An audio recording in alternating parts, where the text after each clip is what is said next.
I work with a youth group up in Everett. I have a huge circle of gay and bi men as friends.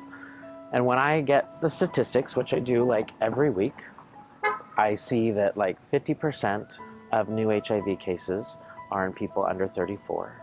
I see the percentage of youth who identify as queer and people of color that are affected, and the percentages are huge, and that makes me sad. I had a really good friend when I was living in Nashville, Rodney, and he was a beautiful man, absolutely just model looks gorgeous guy, sweetheart, tons of fun to be around. And he disappeared for just a little bit, and you know, word was buzzing that you know, he'd gotten sick, and we kind of suspected we knew why. And you know, I checked on him, we talked, but he didn't want to be seen, and he said things weren't good, and you know, we all worried. And then about a couple, 3 months later, he came back out and was in public again. He developed Bell's palsy as a result of HIV, and the whole side of his face was drooping. But he kept his charm up, he kept his energy up, he tried to stay happy and positive, but unfortunately, it wasn't that many months later that he started wasting, and he started developing lesions, and then ultimately just passed away rather quickly.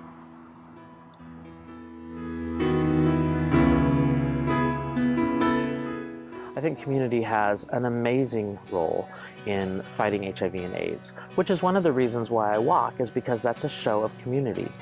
We are a huge organization, and if we can all get together and we can participate and be a showing, a force for change, a voice for change, we can affect impact. We can impact change. Take the referendum 74, for instance. I mean, no, we didn't single-handedly make the change in Washington, but I believe the work we did made a difference. The gay community is so strong, and we have come through so much, and a lot of that has been self-motivating from the core of the community. That's how we have survived so much.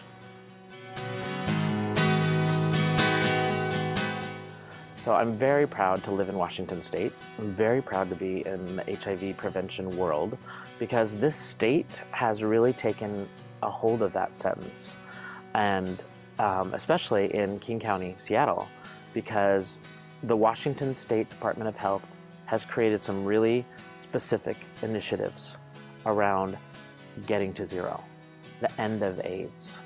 And it's been extremely controversial, but we've also made some headlines, and the entire country is looking to this state to see if we can achieve some of the goals that we set out. And if we could stop the global impact, if we could really bring an end to it, I'm getting chills.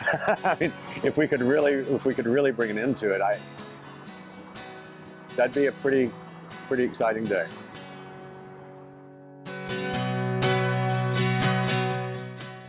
Probably the camaraderie and just the variety of people who walk.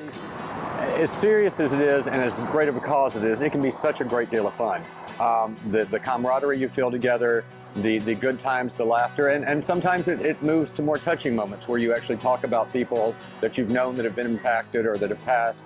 But overall, it's just a great time of unifying a lot of people together for one singular purpose. And that's, I think, the best for me, just the visual variety of people who attend in March, because it's a support of something that affects all of us. It's not just a certain community. Absolutely do it. Absolutely do it. Come on down. The whole reason I walk, and incidentally, the whole reason I'm as gay as I am, is that I can be.